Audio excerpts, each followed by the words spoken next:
Récemment, le ministre guinéen du Budget a annoncé une exonération de la taxe sur la valeur ajoutée, TVA, sur l'importation des véhicules neufs et utilitaires. Selon Fassine Silla, la question sera examinée lors de la prochaine session des lois des finances rectificatives, exercice 2025. L'Union des importateurs de véhicules salue une mesure courageuse susceptible de relancer un marché en difficulté depuis plusieurs années. Cette initiative est à saluer et donc elle est directement en contact direct avec ce qu'ils ont dit au départ, la refondation. La refondation est l'objet de revoir les choses qui ne vont pas, les mettre sur les rails. Donc si aujourd'hui ils ont vu que l'augmentation des taxes joue sur le panier du Guinéen ou sur l'avoir du Guinéen, c'est salutaire parce que ça nous fait des années et des années. On a fait des débats, on a parlé, on a vu des différents ministres qui sont venus au ministère du Transport, on a vu les différents directeurs de la douane, mais nous n'avons pas été compris. Tout dernièrement, avant que M. Camara ne le quitte, ils ont fait une augmentation à 150%, dont son directeur adjoint voudrait une augmentation à 200%.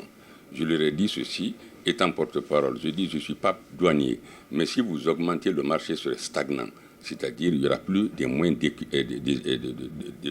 liquidation. Parce que les pays limitrophes, quand les taxes étaient moins chères en Guinée, le Libéria, la Sierra Leone, le Sénégal, le Mali venaient faire des achats.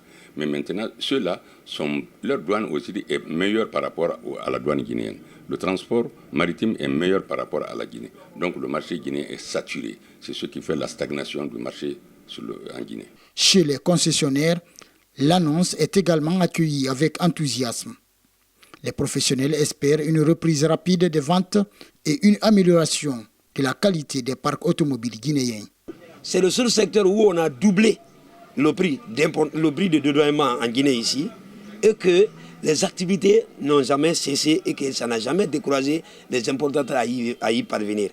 Parce que même s'il n'y avait pas d'intérêt, c'est un moyen pour nous d'employer les jeunes étudiants diplômés sans emploi, d'employer les jeunes qui n'avaient pas eu la chance de trouver un endroit où ils pouvaient se débrouiller pour ne pas se vaguer à des trucs de distraction, de la prise de drogue ou se mettaient à voler.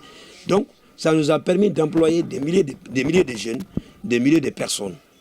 Donc, si aujourd'hui, avec cette augmentation, parce qu'on était à 3 millions de petites voitures, c'est-à-dire des petites voitures d'occasion, qu'on dédouanait à 3 millions, on est parti à 6 millions au temps de régime passé. De 6 millions, on s'est retrouvé à 11, à 8 millions, à 12 millions. Et aujourd'hui, si l'État revoit cela, je crois que l'État est en train de nous aider à encore augmenter d'amplement les jeunes qui n'ont pas de situation, qui pouvaient venir se débrouiller avec nous. À côté de ces mesures fiscales, le ministre du Budget promet des réformes structurelles pour moderniser les services douaniers et simplifier les procédures administratives. Des réformes qui, selon le gouvernement, doivent contribuer à bâtir une économie plus performante et plus inclusive.